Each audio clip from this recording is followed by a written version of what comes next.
Good morning. Today is 11th of May 2017 and we are going to discuss the articles of The Hindu. सबसे पहले नजर डालते हैं कौन कौन से आर्टिकल्स आज हम डिस्कस करने जा रहे हैं।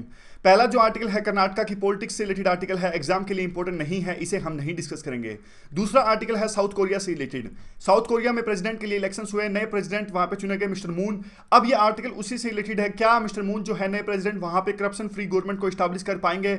और दूसरा ये कोरियन पेनिनसुला में जो टेंशन है नॉर्थ कोरिया के कारण में, क्या शांति स्थापित हो पाएगी। उन्हीं सभी मुद्दों को डिस्कस किया गया है इस आर्टिकल में, इसे हम डिस्कस करेंगे।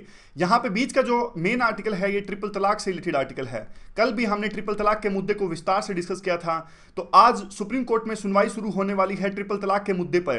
तो हम सुप्रीम कोर्ट किस प्रकार का रुख अख्तियार करने वाला है इस मुद्दे पर और कैसे सुनवाई होगी, उन सभी चीजों को हम डिस्कस करेंगे।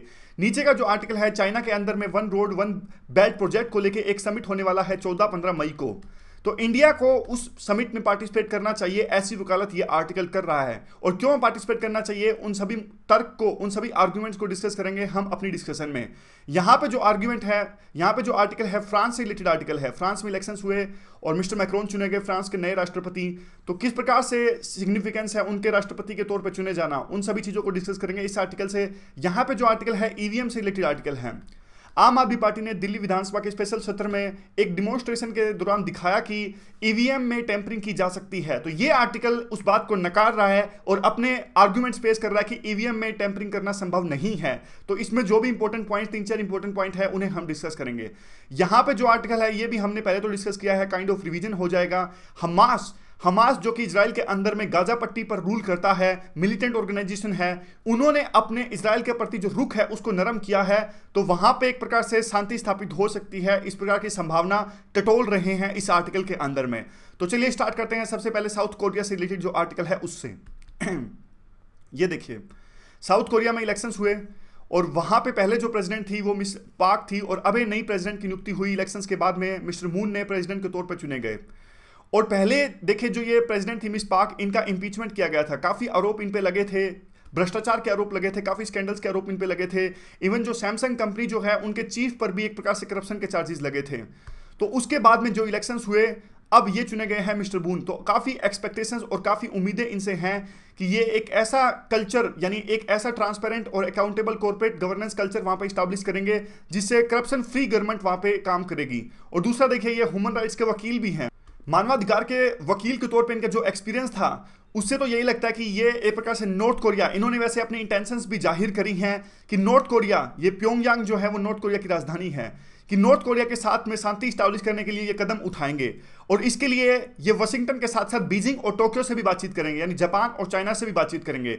यानी मल्टीलेटरल इनकी अप्रोच रहने वाली है शांति स्थापित करने के लिए। और क्या कुछ होने वाला है, अब देखिए, अभी हाल फिलहाल में यूएस ने थर्ड वहां पे डिप्लॉयड किया था। थर्ड क्या है, या ये थर्ड है terminal high attitude area defence. ये देख लीजिए, काइंड ऑफ ये डिफेंस सिस्टम है।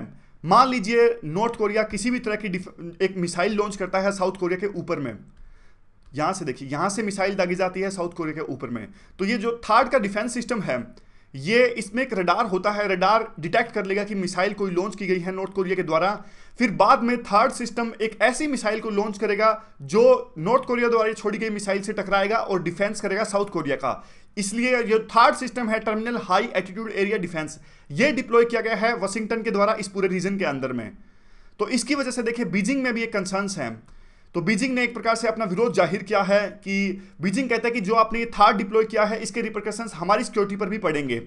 देखिए बात क्यों है कि एक प्रकार से वैसे तो ये डिफेंस सिस्टम है, लेकिन दूसरे देश में संदेह तो आ ही जाता है कि डिफेंस सिस्टम जो है, यानी बीजिंग कल को अगर कोई लड़ाई होती है, बीजिंग कोई मिसाइल दागती है, तो ये जो थर्ड सिस्टम है वो तो फिर भी डिफेंस तो करेगा ही। यानी कहने का मतलब ये है कि जो पूरा रीजन है वो चाइना से भी एक प्रकार से सिक्योर है। तो चाइना में भी एक प्रकार से डाउट है इस चीज को लेके और कंसर्न्स उन्होंने जाहिर किए।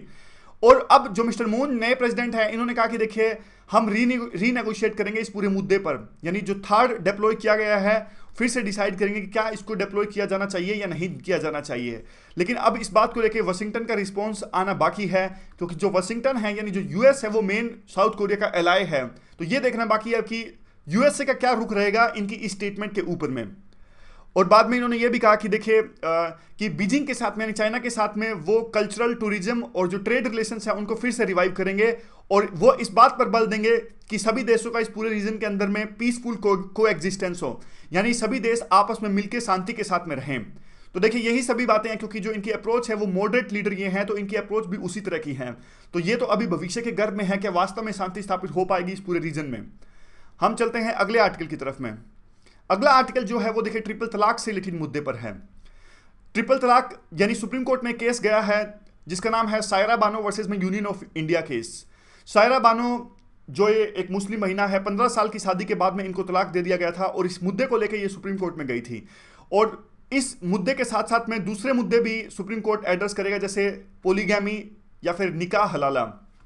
क्या है पोलीगैमी? तो यानी देखिए जैसे इस्लाम में एक से ज़्यादा शादी करना अलाउड है, उस चीज़ को कहते हैं पोलीगैमी।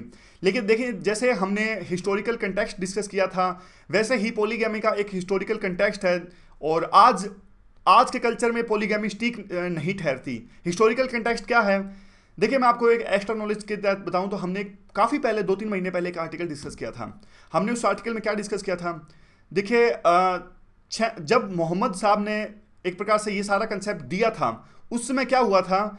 उस समय काफ़ी एक प्रकार से युद्ध हुआ था और मुस्लिम जो मेल थे उनका नरसंहार हुआ था। तो उस समय में फीमेल की संख्या काफ़ी ज़्यादा हो गई थी और मेल की संख्या काफ़ी कम हो गई थी।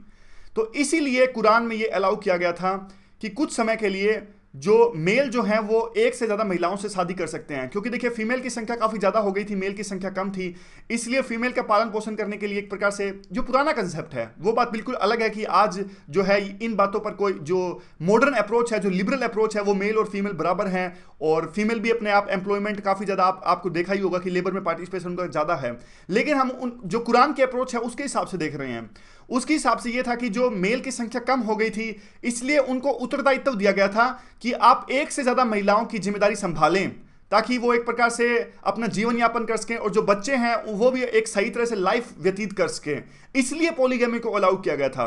लेकिन आज के सर्कमस्टांसिस अलग हैं, आज वो चीज़ बिल्कुल सही नहीं है आज के ज़माने के हिसाब से, आज के वर्ल्ड के हिसाब से।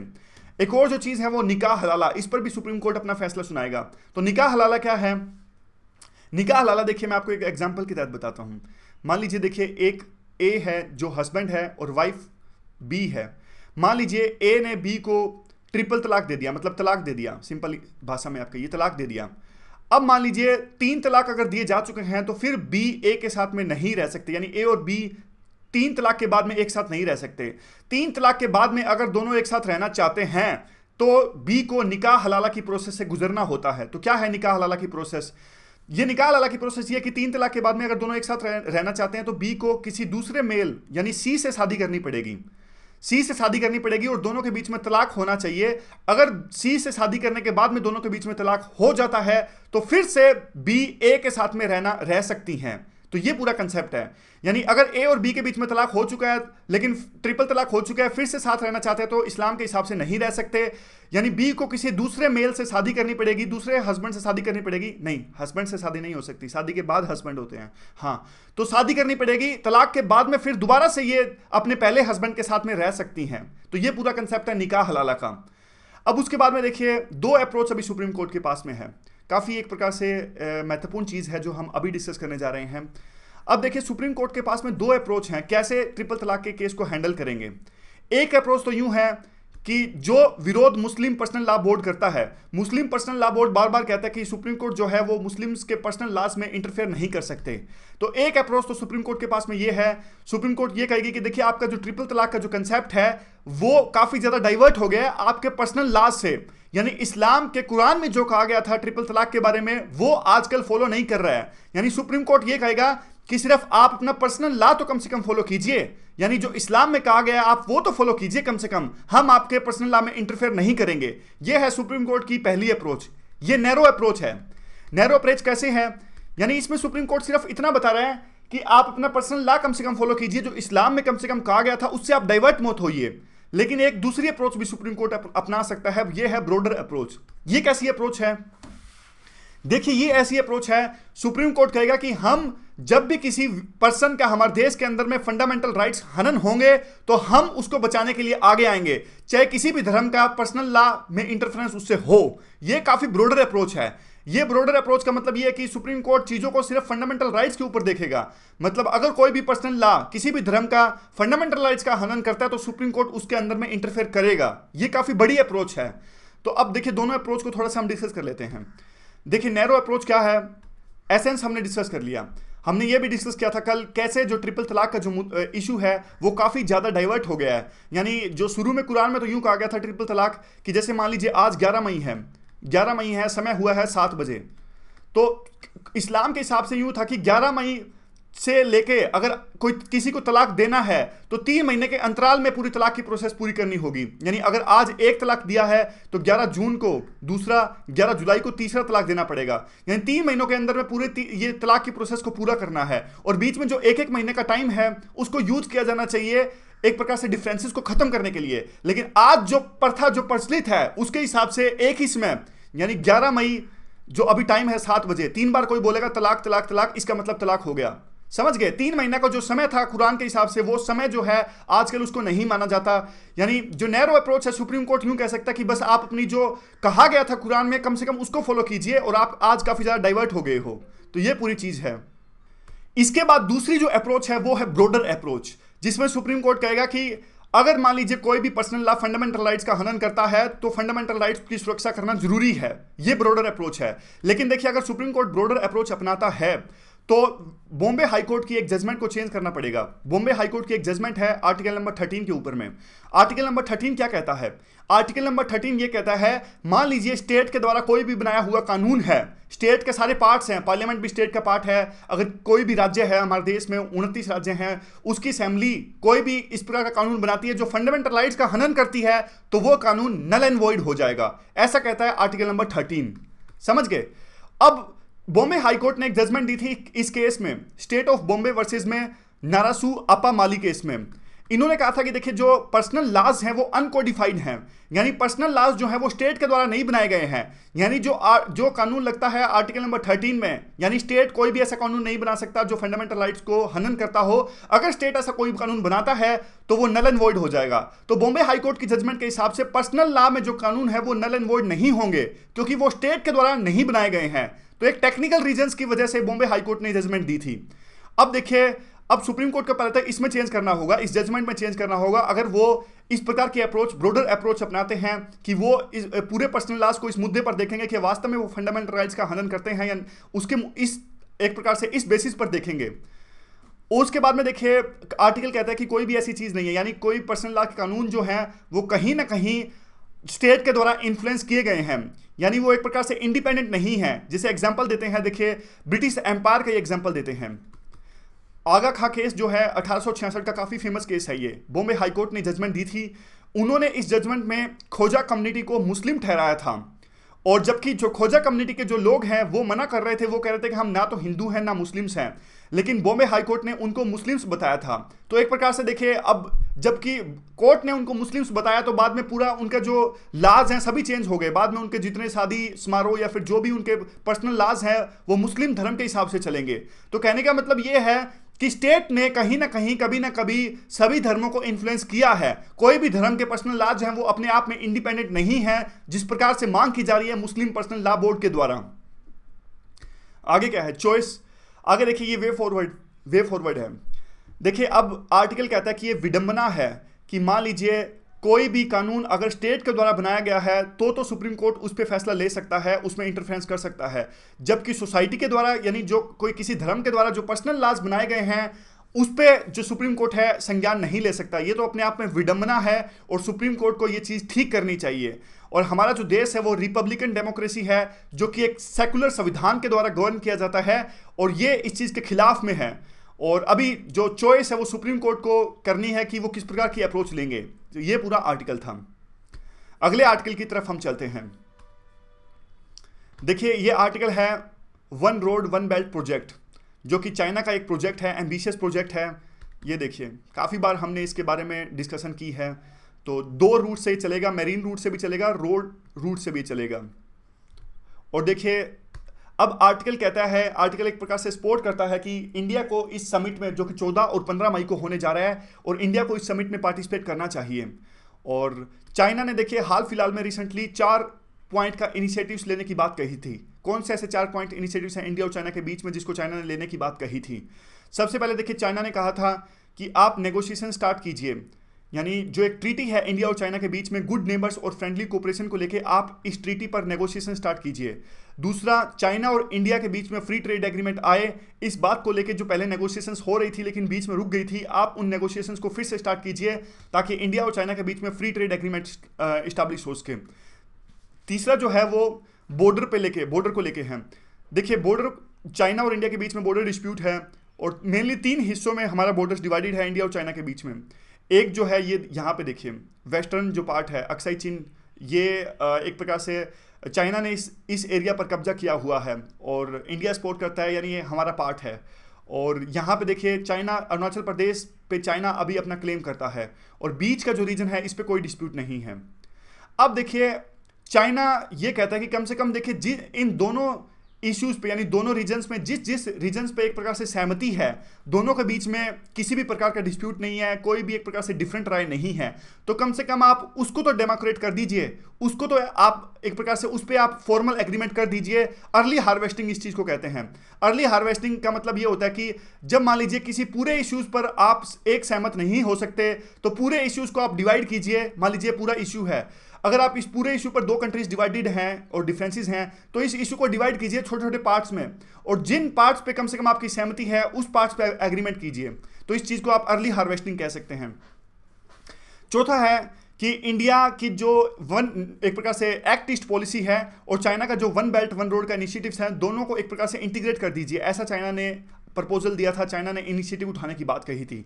अब आर्टिकल कहता है कि देखिए नेहरू ने 1960 के अंदर में, जो चाइना के प्रेसिडेंट थे उस टाइम पे जोउ इनलाई, उनका जो प्रपोजल था एक प्रकार से कि बॉर्डर डिस्प्यूट को सेटल किया जाए, और उसको नेहरू ने एक प्रकार से रिजेक्ट कर दिया था और ये बाद में रियलाइज हुआ था कि एक बहुत बड़ी गलती थी हमारी, हमें वो उनका इनिशिएटिव एक्सेप्ट करना चाहिए था। तो आर्टिकल कहता है कि देखिए अब चाइना के जो 4 पॉइंट इनिशिएटिव्स हैं ठीक उसी तरह हैं जो 1960 में, अगर जैसे नेहरू ने रिजेक्ट किया था और हम अगर ये 4 पॉइंट इनिशिएटिव्स को रिजेक्ट कर रहे हैं तो ठीक उसी समान ये गलती होगी।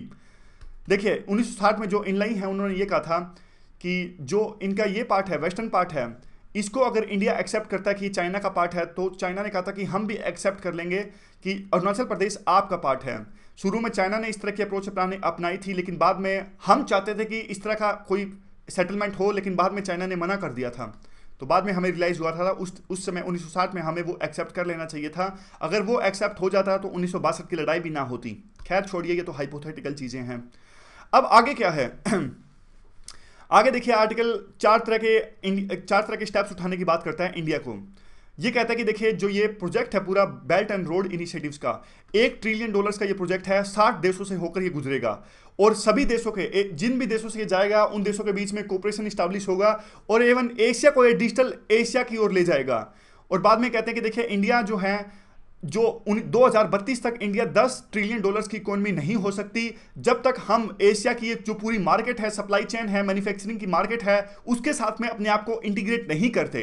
दूसरा ये स्टेप इंडिया को उठाने के लिए बोलते हैं कि जो चाइना का जो इनिशिएटिव्स हैं, हमें हमारी इकोनॉमी को इस प्रकार से करना चाहिए कि वो जो हम भी चाइना के इनिशिएटिव से कम पूरक हो जाएं, कॉम्प्लीमेंट्री अप्रोच हमें अपनानी चाहिए। वो कैसे हम अपना सकते हैं? देखिए हमें हमारी इकोनॉमी के इस प्रकार से स्टैंडर्ड्स एक प्रकार से अपनाने चाहिए कि हम वो सभी देश जो चाइना के बॉर्डर एक प्रकार से जो ये है बेल्ट एंड रोड इनिशिएटिव्स हैं, जो पेरिफेरल इकोनॉमीज हैं जैसे बांग्लादेश, वियतनाम, इंडोनेशिया, ये चाइना के प्रोजेक्ट की पेरिफेरल इकोनॉमीज हैं, तो हमें इनके साथ में कोऑपरेट करना चाहिए, इनके साथ में हमें कॉमन स्टैंडर्ड्स अपनाने चाहिए ताकि हमारी जो अप्रोच हो वो चाइना के प्रोजेक्ट की पूरक अप्रोच हो, कॉम्प्लीमेंट्री अप्रोच हो। आगे तीसरा स्टेप क्या होना चाहिए इंडिया की तरफ से? तीसरा स्टेप ये होना चाहिए, देखिए हमें इस पूरे साउथ एशिया के रीजन में एक कोऑपरेशन फ्रेमवर्क एस्टैब्लिश करना चाहिए। किन किन चीज़ों में, जैसे एग्जांपल्स के तौर पे बता रहे हैं, जैसे मीटीरोलॉजिकल रिपोर्ट्स हैं वो हमें शेयर करनी चाहिए हमारे पड़ोसी मुल्कों के साथ में। इवन जो आधार कार्ड का डेटा, परसों हमने आर्टिकल डिस्कस किया था, कैसे हम आधार कार्ड के मॉडल को यूज कर सकते हैं हमारे जो पड़ोसी देश हैं उनके ऊपर में हमारी सॉफ्ट पावर को बढ़ाने में। तो ये मॉडल हम हमारे पड़ोसी देशों के साथ में शेयर कर सकते हैं। कहने का मतलब है कि पूरे साउथ एशिया के रीजन में हमें कोऑपरेशन फ्रेमवर्क को अपनाने की आवश्यकता है। चौथा पॉइंट क्या है? चौथा पॉइंट यह है कि देखिए व्यापार के साथ साथ मान लीजिए किसी दूसरे देशों के साथ में एक शेयर्ड प्रोस्पेरिटी आती है, मान लीजिए अगर हमारे साथ साथ बांग्लादेश भी ग्रो करता है, तो इससे क्या होता है, जैसे पुराना एग्जांपल देते हैं, जैसे कहते हैं कि पुराने जब हमारे देश से जब साउथ ईस्ट एशिया के साथ में जब व्यापार होता था, तो यहीं से बुद्धिज्म और हिंदुइज्म हमारे देश से साउथ ईस्ट एशिया या फिर ईस्ट एशिया में गए थे। तो शेयर्ड प्रोस्पेरिटी उसमें आई थी और हमारी डोमिनेंस स्थापित हो गई थी, हमारी लीडरशिप स्टैब्लिश हो गई थी। ठीक उसी तरह पे ये कह रहे हैं अभी कि अभी अगर हमारा व्यापार बढ़ता है दूसरे देशों के साथ में, तो हमारी डोमिनेंस भी बढ़ेगी और लीडरशिप भी हमारे पास में आएगी। ऐसी वकालत ये आर्टिकल करता है। आगे देखिए, ये कहते हैं कि इकोनॉमी है एक स्ट्रेंथ है। ये कहते हैं देखिए आज के समय में क्या है, पुराने समय में तो मिलिट्री को स्ट्रेंथ के तौर पे माना जाता था, लेकिन आज जिस देश की जो इकोनॉमी है वो ज़्यादा अच्छी है उसको ज़्यादा स्ट्रॉन्ग देश माना जाता है। लेकिन इंडिया अभी तक इस बात को पहचानने में एक प्रकार से पिछड़ रही है। इंडिया अभी तक चाइना को उसी चीज़ से डील करती है कि सिक्योरिटी एक प्रकार से प्रिज्म से ही चाइना को डील करती है, लेकिन इकोनॉमिक ढंग से हम चाइना को अभी तक ठीक से डील नहीं कर पा रहे हैं और सिक्योरिटी पर्सपेक्टिव से ही हम सभी चीज़ों को सोचते हैं। और इसीलिए जो इंडिया है वो वेस्ट के साथ ज़्यादा अलाइन हो रहा है चाइना को काउंटर करने के लिए, जबकि हमें ऐसा नहीं करना चाहिए। आपने देखा ही होगा कि यूएस के साथ में हमारे रिलेशंस कितने ज़्यादा बढ़ गए हैं, लेकिन बात यह है कि देखिए यूएस के ऊपर में हम रिलाई नहीं हो सकते। अब सोच के देखिए, जापान और जो साउथ कोरिया है, कितने सालों की दोस्ती है, कितने सालों की ये अलाय हैं जापान और साउथ कोरिया यूएस के। लेकिन जिस प्रकार से ट्रंप चुन के आए, उन्होंने कहा कि देखिए अगर आप चाहते हैं कि हम आपको सिक्योरिटी दें तो इसके लिए आपको पैसे देने पड़ेंगे, बढ़ा के पैसे देने पड़ेंगे। इस प्रकार की बातें करने लगे ट्रंप। तो कहने का मतलब है कि आप यूएस के ऊपर एक प्रकार से डिपेंडेंट नहीं हो सकते। हम ये चीज़ बिल्कुल अफोर्ड नहीं कर सकते कि हमारे रिलेशंस चाइना के साथ खराब हों एक लेवल के बाद में ज़्यादा। आगे क्या है, देखिए चाइना इस पूरे रीजन में ना सिर्फ रेल्स, पोर्ट्स और फाइबर ऑप्टिक्स प्रोवाइड कर रहा है, बल्कि चाइना तो नए स्टैंडर्ड्स भी सेट कर रहा है, चाहे वो करेंसी एक्सचेंज हो या फिर आईपीआर हो। चाइना इस पूरे रीजन में अपने हिसाब से स्टैंडर्ड सेट कर रहा है और एक अनुमान के अनुसार 2050 तक जो पूरे वर्ल्ड की इकोनॉमी है वो 3 गुना हो जाएगी और उसमें जो एशिया की इकोनॉमी है वो 1/2 होगी। तो देखिए चाइना जो है अब एक पूरे जो वैक्यूम क्रिएट हुआ है। अब देखिए पहले टीपीपी में यूएस था, ट्रांस पैसिफिक पार्टनरशिप में। ट्रंप ने ऑफिस ज्वाइन करने के बाद में टीपीपी में से विड्रॉ कर लिया, अब यूएसएस टीपीपी का पार्ट नहीं होगा। तो अब चाइना इस पूरे वैक्यूम को फिल करने की कोशिश कर रहा है और आने वाली जो सेंचुरी है वो एशियन सेंचुरी होगी और इंडिया को इसमें पूरा पार्टिसिपेट करना चाहिए और अलग थलग नहीं रहना चाहिए। यह एग्जाम्पल जापान का भी देते हैं। ये कहते हैं कि देखिए जापान और चाइना के बीच में काफ़ी मुद्दों को लेकर असहमति है, लड़ाई भी है, लेकिन फिर भी जापान पूरा व्यापार रखता है चाइना के साथ में और व्यापार और पॉलिटिकल मुद्दों को अलग थलग करके रखता है। और इंडिया को भी ठीक उसी तरह जापान की तर्ज पर अप्रोच अपनानी चाहिए और जो सिक्योरिटी पर्सपेक्टिव से हमेशा चाइना को नहीं देखना चाहिए और इकोनॉमिक और पॉलिटिकल मुद्दों को अलग अलग करके देखना चाहिए। यह पूरा आर्टिकल था। अगला आर्टिकल देखिए फ्रांस इलेक्शन से रिलेटेड आर्टिकल है, ज़्यादा इंपॉर्टेंट नहीं है, 3-4 बातें हैं। मैक्रोन चुन के आए, फ्रांस के नए राष्ट्रपति बने, 64% इनको वोट मिले और इनके खिलाफ जो इलेक्शन लड़ रही थी मैरीन ली पेन, उनको 34% वोट मिले। जो मैरीन ली पेन थी उनकी जो अप्रोच थी वो फार राइट थी, anti globalisation, anti European Union, इस तरह की उनकी अप्रोच थी। अब देखिए अब आर्टिकल कहता है कि ऐसी विक्ट्री यानी जीत का ऐसा जश्न देखने को मिल रहा है फ्रांस के अंदर में। ऐसा जश्न तो सिर्फ जब सेकेंड वर्ल्ड वॉर जीते थे एलाइज कंट्री में जैसे यूएस, फ्रांस और ब्रिटेन, तब ऐसा जश्न देखने को मिला था।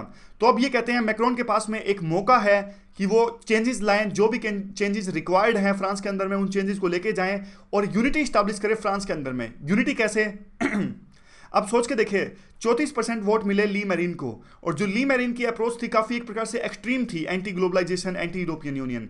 कहने का मतलब है फिर भी 11 मिलियन लोगों ने तो वोट दिया ना, यानी 1 करोड़ 10 लाख लोगों ने वोट दिया मैरीन को और वो 1 करोड़ 10 लाख जो लोग हैं वो भी एंटी ग्लोबलाइजेशन है।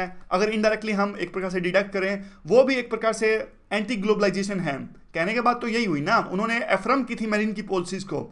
तो इतनी ज़्यादा डिवाइडेड है जो फ्रांस की पॉलिटिक्स है, तो फ्रांस में जो डिवीजन्स हैं, डिवीजन जो फ्रांस के अंदर में है उसको एड्रेस किए जाने की आवश्यकता है। ये वकालत ये आर्टिकल कर रहा है और ज़्यादा इसमें कुछ भी नहीं है। बाकी सिंपल बातें हैं कि जो फ्रांस की इकोनॉमी है वो स्टैग्नेंट है, उसको ठीक किया जाना जरूरी है और एक प्रकार से जो ग्रोइंग डिवीजन्स हैं उसको भी एड्रेस किए जाने की आवश्यकता है और ज़्यादा कुछ है नहीं इस आर्टिकल के अंदर में। अगला आर्टिकल देखिए, आम आदमी पार्टी ने दिल्ली विधानसभा के स्पेशल सत्र में एक डिमॉन्स्ट्रेशन करके दिखाया कि ईवीएम में टेम्परिंग की जा सकती है। तो आर्टिकल कहता है कि देखिए जो ईवीएम का यूज किया गया वो इलेक्शन कमीशन की ईवीएम नहीं थी और वो एक प्रकार से प्रोटोटाइप था ईवीएम का। और ये कहते हैं कि देखिए जिस प्रकार से उन्होंने दिखाया वो उन्होंने एक प्रकार से जो जो आर्ग्यूमेंट्स हमेशा इलेक्शन कमीशन देता है, उन आर्ग्यूमेंट्स को नेगेट करने में ये डिमॉन्स्ट्रेशन आम आदमी पार्टी द्वारा जो किया गया था वो एक प्रकार से सफल नहीं हो पाया। और ये आर्टिकल कहता है कि देखिए एक कंट्रोल सिस्टम होता है, यानी जो माइक्रो कंट्रोलर या फिर मदरबोर्ड को चेंज करना इतना आसान नहीं है, और इसको एक प्रकार से इतने ज़्यादा वाइड स्प्रेड लेवल पर चेंज करने के लिए इलेक्शन कमीशन के जो ऑफिशियल्स हैं उनकी कोल्यूजन चाहिए बड़े लेवल पे। और जो मलिशियस कोड को चेंज करने की जो बात है वो चेंज करना इतना आसान नहीं है। और इसके साथ में ईवीएम के साथ में कंट्रोल सिस्टम लगा होता है, और हर एक वोट के लिए कंट्रोल सिस्टम पे बटन दबाना पड़ता है, तभी हर एक वोट रजिस्टर होता है। तो जो कोड को चेंज करना इतना आसान नहीं है। अगर यूं कहें कि इसको माइक्रो कंट्रोलर आप मदरबोर्ड को चेंज कर दीजिए, तो इतने बड़े लेवल पे हर एक ईवीएम का ये मदरबोर्ड चेंज करना वो एक इतने बड़े लेवल पे मुमकिन है ही नहीं, क्योंकि आपको देखिए इतने सारे इलेक्शन कमीशन ऑफिशियल्स की आपको सहमति चाहिए इसके लिए, क्योंकि अलग अलग जगह पे जो ईवीएम मशीन्स हैं वो स्टोर होती हैं। और इसके अलावा इलेक्शन कमीशन ये भी कहता है कि देखिए हम ईवीएम की पूरी तरह से जांच करते हैं, मैन्युफैक्चरिंग क्वालिटी की जांच करते हैं ईवीएम की मैन्युफैक्चरिंग से पहले भी और बाद में भी। और फिर उसके बाद में रैंडमाइजेशन होता है ईवीएम का, अलग अलग जगह पे ईवीएम जो यूज होती है उसकी प्रॉपर ट्रैकिंग होती है, रैंडमाइजेशन होता है, और ये पूरी चीज़ इंक्रिप्शन के तहत में होती है, यानी किसी को नहीं पता कि कौन सी ईवीएम अगले इलेक्शंस में कहाँ यूज होने वाली है। तो ये पूरा आर्टिकल एक प्रकार से इस चीज़ की वकालत कर रहा है कि ईवीएम में जो टेम्परिंग है वो एक प्रकार से आसान नहीं है। अब आसान देखिए बात क्यों है, जिस प्रकार से देखिए अब एक निष्पक्ष न्यूट्रल चीज़ से हम इस पूरे मुद्दे को देखते हैं। अब देखिए ये कहना कि ईवीएम में टेम्परिंग हुई है, हो सकती है, मतलब वो बात अलग है कि ईवीएम में टेम्परिंग हो सकती है। क्या इस बात के सबूत हमारे पास में है कि जो पास्ट में जो भी इलेक्शंस हुए पिछले 2-3 सालों में देख लीजिए, इवन आम आदमी पार्टी, बीजेपी, कांग्रेस जहां जहां ये जीती, क्या हमारे पास में इस बात के सबूत हैं कि ईवीएम में टेम्परिंग हुई है? वो बात अलग है, की जा सकती है, क्या हुई है इस बात के सबूत हैं हमारे पास में? अगर नहीं है तो देखिए पूरी सोच समझ के सभी पॉलिटिकल पार्टीज को, एक पॉलिटिकल पार्टी की बात नहीं कर रहे, सभी पॉलिटिकल पार्टीज को सोच समझ के इस तरह की मांग करनी चाहिए। क्योंकि देखिए बैलेट पेपर, ईवीएम में सुधार होना चाहिए, लोकतंत्र हमारे में किसी भी संशय की गुंजाइश नहीं होनी चाहिए, बात बिल्कुल ठीक है। लेकिन देखिए बैलेट पेपर की मांग करना तो एक प्रकार से हम 25-30 साल पीछे जा रहे हैं, बहुत ज़्यादा एक्सपेंडिचर बढ़ने वाली बात हो जाएगी, बहुत ज़्यादा कम्बरसम ये प्रोसेस हो जाएगी। तो पॉलिटिकल पार्टीज को देश के बारे में भी सोचना चाहिए, ऐसा ये आर्टिकल कहता है कुछ कुछ। आगे क्या है देखिए, आगे देखिए हमास से रिलेटेड ये आर्टिकल है, हमने पहले भी इस आर्टिकल को डिस्कस किया था, थोड़ा सा रिवीजन टाइप है। देखिए इजराइल जो है वो इस प्रकार से, इजराइल का फिलहाल का जो सिचुएशन है, ये जो ऑरेंज पार्ट है यहाँ पे अभी इजराइल का रूल है, और जो ये लाइट कलर कौन सा है, कौन क्या कहते हैं इस कलर को, ये जो कलर है इस कलर पे देखिए यहाँ पे भी और यहाँ पे भी पैलेस्टीन का रूल है, लेकिन पैलेस्टीन एक प्रकार से रिकॉग्नाइज नहीं किया गया है, दो पार्ट्स में डिवाइडेड है। यहाँ पे जो है वेस्ट बैंक है और एक प्रकार से फतेह रूल करता है वेस्ट बैंक में, और मॉडरेट ग्रुप है। और जो गाजा पट्टी है, गाजा पट्टी में रूल करता है हमास, हमास जिसे मिलिटेंट ऑर्गेनाइजेशन भी कहा जाता है, जो हथियारों के बेस पे इजराइल को एक्सटर्मिनेट करना चाहते हैं, यानी इजराइल के अस्तित्व को मिटाना चाहते हैं। जो गाजा पट्टी में जो मिलिटेंट ऑर्गेनाइजेशन है हमास। अब आर्टिकल इस बात से रिलेटेड है कि हमास ने अपना नया पॉलिसी डॉक्यूमेंट जारी किया है। इस पॉलिसी डॉक्यूमेंट में ये नई अप्रोच अपनाना चाहते हैं, और इन्होंने कहा कि जो हमारी लड़ाई है वो जूइश लोगों के खिलाफ में नहीं है, हमारी जो लड़ाई है वो इजराइल के खिलाफ में है। दोनों चीज़ों में फ़र्क है। देखिए इजराइल जो है वो एक प्रकार से जिंगोइज्म को शो करता है, इनका कहना है हमास का, और ये कहते हैं हम निर्दोष जूइश लोगों को कुछ नहीं कहेंगे। और एक और जो इंपॉर्टेंट बात इन्होंने कही वो ये कही कि पैलेस्टीन स्टेट अस्तित्व में आना चाहिए 1967 यानी 1967 के बॉर्डर के हिसाब से। अब देखिए 1967 में तो इजराइल आ गया था, यानी इनकी जो अप्रोच है इनडायरेक्टली इजराइल को रिकॉग्नाइज कर रहे हैं। आगे क्या है, तो क्या हमास अपने आप को मुस्लिम ब्रदरहुड से अलग कर रही है? देखिए पहले इनका जो एसोसिएशन है वो मुस्लिम ब्रदरहुड से रहा है। इवन जो 1987 में जब इनका गठन हुआ था तब से इनकी जो अप्रोच है वो पैन इस्लामिक मूवमेंट है, यानी पूरे वर्ल्ड में एक प्रकार से इस्लामिक मूवमेंट लाई जाए और इस्लामिक रूल इस्टेब्लिश किया जाए। और हमास जो है अभी ब्रदरहुड से दूर जा रही है, क्योंकि देखिए मोहम्मद मोरसी मुस्लिम ब्रदरहुड के कैंडिडेट के तौर पर चुने गए थे इजिप्ट में, बाद में इनको आउस्ट कर दिया गया था, यानी उनको हटा दिया गया सत्ता से। उसके बाद में आर्मी का रूल है इजिप्ट में, और अब आर्मी ने एक प्रकार से पूरा विरोध आर्मी कर रही है और मुस्लिम ब्रदरहुड को खत्म करने में जुटी हुई है। तो अब देखिए अब हमास क्यों दूर जा रही है मुस्लिम ब्रदरहुड से, क्योंकि देखिए उसके लिए आपको ये मैप समझना होगा। देखिए गाजा पट्टी जहां पे अभी रूल करते हैं हमास वाले, अब देखिए एक प्रकार से ब्लॉकेड इजराइल इनके ऊपर में लगा के रखता है। इनको बाहरी दुनिया से एक्सेस के लिए इनको इजिप्ट में आना पड़ता है, यानी इजिप्ट की सहायता चाहिए होती है। अब जबकि इजिप्ट में फिलहाल जो रूल है, आर्मी का जो रूल है, वो मुस्लिम ब्रदरहुड के खिलाफ में है। इसलिए अब हमास का एक प्रकार से जो अप्रोच है वो भी मुस्लिम ब्रदरहुड के खिलाफ में है। समझ गए? अब ये देखिए, दूसरा कारण एक और भी बताते हैं। कहते हैं जो सऊदी अरेबिया है, जो इनको काफ़ी सहायता प्रोवाइड करता है हमास को, उनकी भी अभी अप्रोच जो है मुस्लिम ब्रदरहुड के खिलाफ में है। इसलिए इन दोनों कारणों की वजह से जो अभी हमास ने, जो पहले मुस्लिम ब्रदरहुड का समर्थन करता था या उनकी सहायता लेता था, अब अपने आप को मुस्लिम ब्रदरहुड से डिस्टेंस कर रहा है, यानी दूरी रख रहा है। तीसरा क्वेश्चन क्या है? तो देखिए, बात ये उठती है कि क्या कोर एजेंडा अभी हमास का है? क्या हमास का कोर एजेंडा ये है कि फलस्तीन की लिबरेशन हो और एक प्रकार से जो भी डिस्प्लेस हुए हैं लोग इजराइल की धरती से, वो एक प्रकार से वापस इस धरती पर आएं। और लेकिन अब ये कोर मुद्दों को छोड़ नहीं रही है हमास। जो इनका कोर मुद्दा है रिलीजन का, नेशनलिटी का या फिर एथनो लिंग्विस्टिक आइडेंटिटी का, इन कोर मुद्दों पर अभी भी कोई कॉम्प्रोमाइज हमास नहीं कर रही है। तो क्या जेरूसलम को सेकेंडरी रखा गया है? यहाँ पे देखिए, जेरूसलम को लेकर लड़ाई है, तो जेरूसलम को भी सेकेंडरी नहीं रखा गया है। ना सिर्फ नए जेरूसलम को, पुराने जेरूसलम को भी लेने की बात कही है हमास ने। तो ये पूरा आर्टिकल था। आज की डिस्कशन में बस इतना ही। Thank you, enjoy.